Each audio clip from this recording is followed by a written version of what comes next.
I always thought the midnight shift at the university radio station was lonely, but not haunted. The building was old, the kind of place with buzzing fluorescent lights and paint that peeled like sunburnt skin. Outside, the campus was dead silent, not a soul on the streets. Just me, the vintage console, and the static. I leaned back in the creaky swivel chair, spinning the tuning dial with one hand while sipping lukewarm coffee with the other. Nothing but static and the occasional flicker of a weak signal. Then, like a breath between frequencies, a country ballad whispered through the hum. I sat up, tuning in tighter, but it stopped. Gone. Replaced by a hiss that felt alive. And then I heard it. Kai. Help me. I froze. The voice was faint, but there. A whisper curling through the static like smoke through keyholes. My name. My name. My hand hovered over the mic switch. Hello? I said. Hello? Is anyone there? The static groaned. The whisper came again, urgent and breaking. Kai. Help. Me. Goosebumps rose on my arms. I killed the mic and leaned in closer, heart thudding in my chest. I tried to laugh it off. Bad reception. Maybe some pirate station bleeding through. But then a new sound slithered in. A lullaby. Software fragile. Played on a music box, the tune so familiar it struck something deep. I hadn't heard it in years. It was the melody my sister used to hum when we were kids, before she disappeared. The air thickened. The lullaby slowed, notes stretching unnaturally, bending into gasps. Then silence. The lights flickered overhead, briefly, like a warning. My breath caught in my throat. I reached for the studio phone, hand trembling. It rang the moment I touched it, shrill and violent. I yanked it to my ear. Hello? I said. Silence. Only silence. I checked the call log, blank. No incoming number, no record, just nothing. I stood quickly, backing toward the door. My chair rolled away behind me. As I stepped into the hallway, the door slammed shut with a metallic clang, though I hadn't touched it. The corridor stretched ahead, glowing faintly under flickering lights. Dust floated like ash in the air. My shoes squeaked on the linoleum floor. I turned, gripping the cold door handle. Locked. I didn't lock it. That's when I heard it. Footsteps. Behind me. Software barefoot. Coming closer. I spun around. No one there. But the lullaby began again. This time, not from the speakers. It came through the walls. Warped, off-key, trembling. I knew that tune. It was the one from her music box. The same one the police found shattered in an abandoned playground after she vanished. My mouth went dry. I backed away, pulse hammering in my ears. And then I saw it. Just for a second. A small shadow, watching from the hallway's end. I didn't breathe. I didn't blink. The lullaby stopped. The silence that followed was worse. It felt like the station itself was listening. And in the emptiness, a single whisper leaked through the walls. You forgot me. I staggered back. And that was just the beginning. I didn't sleep after that night. The next day, I skipped class and returned to the radio station before sunset. I needed answers. Rational ones. Maybe it was a prank. Maybe someone hacked the system. That's what I told myself as I unlocked the front door with shaking hands. Inside, the station was still. Too still. The fluorescent lights hummed overhead like they always did, but the air felt heavier, like something was waiting. I sat at the console and stared at the knobs, the mic, the switches. Nothing looked out of place, but something was wrong. My fingers hovered over the tuning dial again, hesitant, afraid of what might come through the static. When I turned it, only silence answered. No whisper, no music box, no voice calling my name. I exhaled, almost disappointed. But as I leaned back in my chair, a soft click came from behind me. The storage room door, slowly easing open on its own. I stared at it. I hadn't touched that door in weeks. A dim red glow spilled from the storage room like the light of a dying ember. I stepped toward it, the floor creaking beneath my weight. Inside, the air smelled of dust and something faintly metallic, like rusted memories. Shelves of old tapes lined the walls, each one labeled in thick marker. That's when I saw it. A tape, separate from the rest, placed perfectly in the center of the table under a flickering bulb. The label on it was faded, but still legible. One word. Lena. My breath caught. My sister's name. My hands trembled as I picked up the tape. It was heavier than the others, like it didn't want to be moved. I carried it back to the console and loaded it into the deck, my stomach twisting with dread. I pressed play. For a moment, all I heard was tape hiss. Then, her voice, clear, innocent, singing softly, the lullaby, the exact one from the music box. I couldn't breathe. I sat motionless, tears stinging my eyes as her voice drifted through the speakers, delicate as porcelain. Then, halfway through the lullaby, a scream, raw, guttural, cut short. The tape stopped, rewound on its own, then played again. Lena's voice, the lullaby, the scream. I ripped the tape out and flung it across the room. It clattered against the wall and hit the floor but didn't break. The silence that followed pressed against my ears, a silence too loud, too full of something unseen. The room suddenly felt colder. I turned slowly, and there it was, etched into the fogged glass of the window separating the control room from the hallway. You forgot me. The words faded as I approached, vanishing like breath in winter air. I stumbled back, heart pounding. This wasn't signal interference. It wasn't a prank. It was her, and she was trying to reach me. I didn't want to come back. Every instinct told me to stay away, to leave that cursed station behind and pretend none of it ever happened. But something stronger pulled at me. The voice on the tape, the message on the glass, my sister's name carved into sound. It wasn't over. Not yet. That night, I returned again. I kept the lights low, the door open behind me this time. I even brought my phone, its flashlight already on. The console waited in the center of the room like an altar, its knobs unmoved since I'd fled. I didn't touch the tape deck. I couldn't bear to hear that scream again.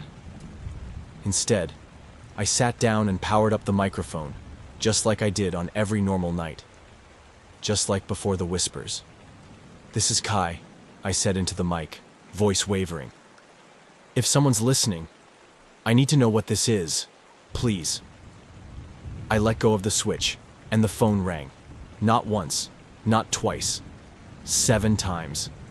The old desk phone screamed into the silence. I stared at it as my heart thudded in my chest. I reached out and lifted the receiver to my ear. Nothing, only static. Deep, grinding static that seemed to swirl inside my head. Then came a faint voice, raspy and wet, as if struggling through water. "You left me here. You left me alone." My throat clenched. "Lena?" I whispered. A long pause.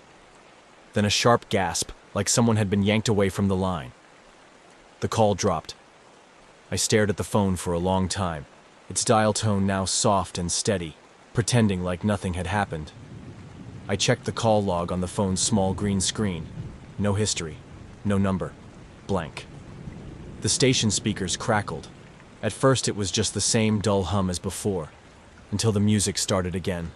The lullaby. Slower now, distorted, like it was being played underwater, or from a warped record. Each note wavered, as if crying out in pain. I turned toward the hallway, where the melody now echoed faintly, bleeding through the station's concrete walls. That's when I heard it. Footsteps. Outside the studio. Soft, deliberate steps on linoleum. I stood, slowly walking to the door. I didn't open it. I just pressed my ear against the cool surface. A soft sob drifted down the hallway. A child's voice. Then, bang! The studio door slammed shut on its own, nearly catching my hand. I scrambled back, but the handle was locked. I rattled it hard. No use. I was sealed in. The lights dimmed above me. I backed toward the console only to hear my own voice suddenly come through the speakers, whispering, "Help me. I don't want to be alone." I hadn't spoken. I covered the mic with my hand. The voice still played. Then came another whisper. Not mine. Not Lena's. Something older. You can't leave now. The line disconnected, and the lullaby played on. The silence after the voice faded was unbearable. I stood in the sealed studio, palms flat against the door that had just slammed shut. It refused to budge, no matter how hard I pushed. My own breathing echoed louder than the faint hum of the console behind me. Then, click. The studio lights dimmed, not all at once, but in a slow, creeping wave from one end to the other. Shadows stretched along the walls like reaching hands.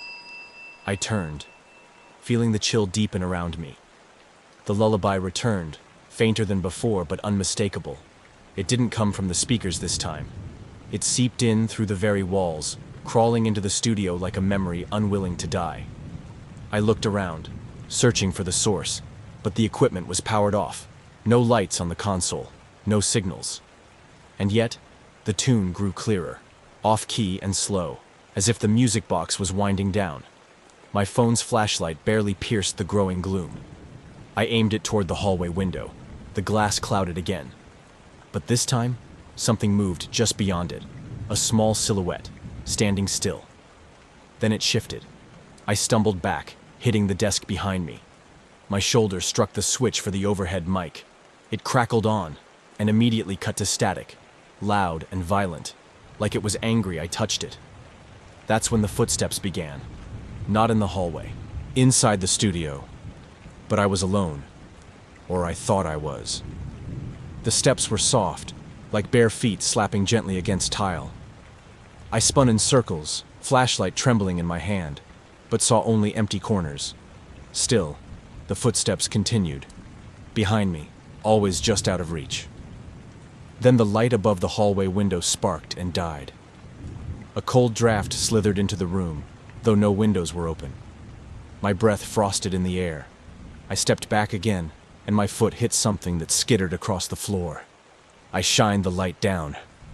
It was the broken music box. I hadn't brought it back. I had left it, or she had taken it.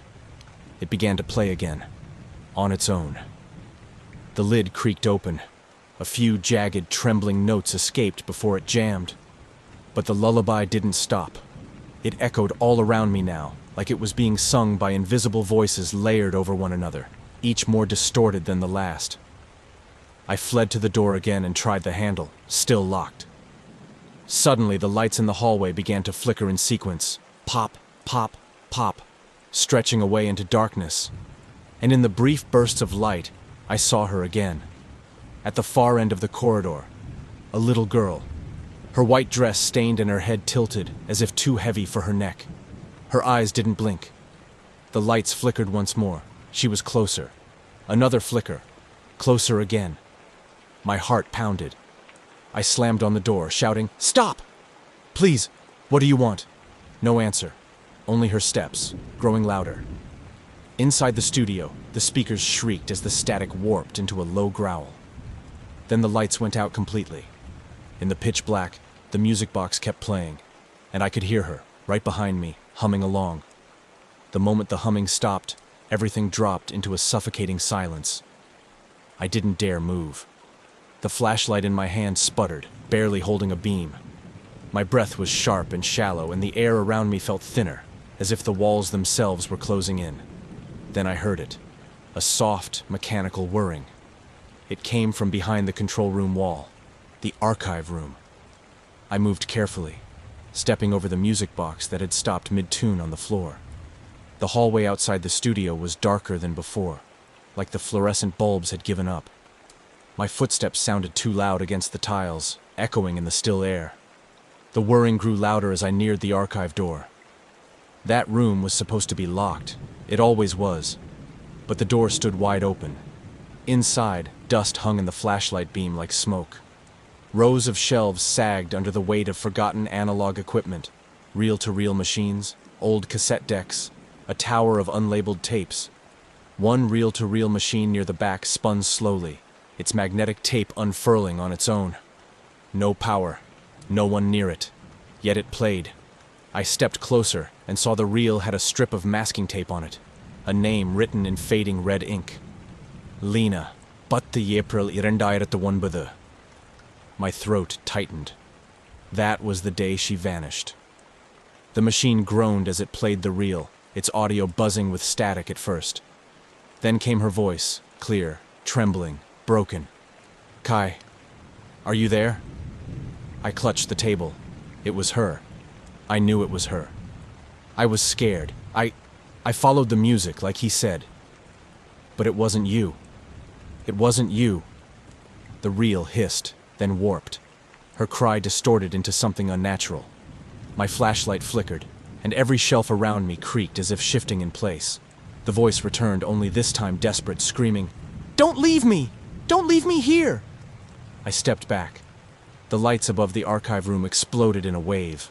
Pop, pop, pop, showers of sparks raining down. I ducked behind a metal cabinet as the reel began spinning faster, smoke curling from the motor. The tape burst from the machine, unraveling in the air, whipping like a frenzy of black ribbon.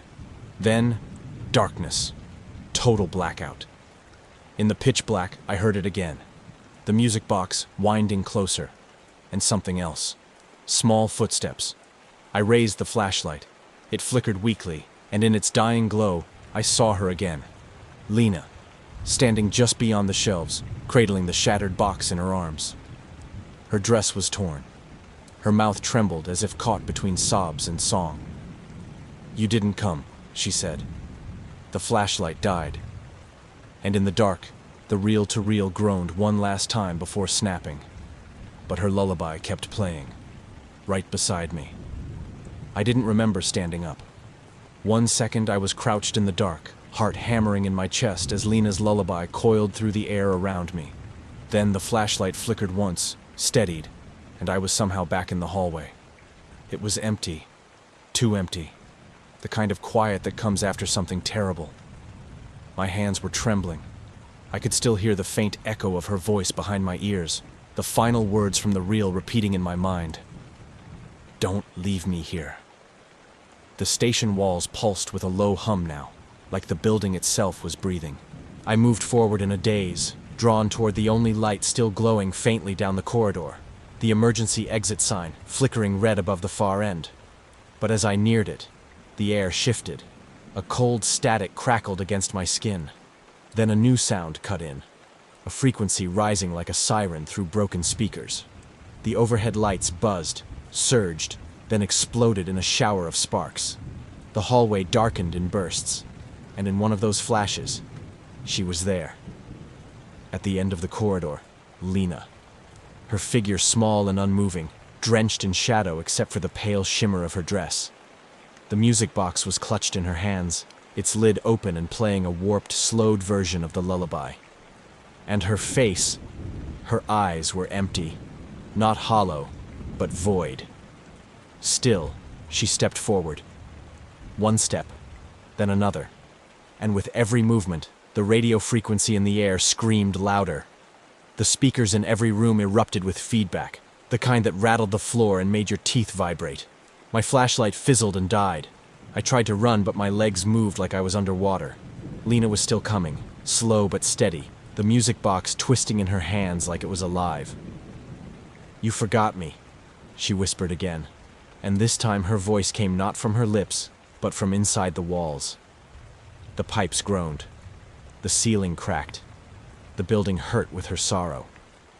Desperate, I ducked into the nearest room, the old interview booth. I slammed the door and bolted it behind me. The glass window rattled in its frame, the red on-air sign outside blinking in sync with the static bursts. I collapsed into the chair and looked up at the monitor above the booth. It was on. Security footage played, but the image wasn't the hallway. It was the studio.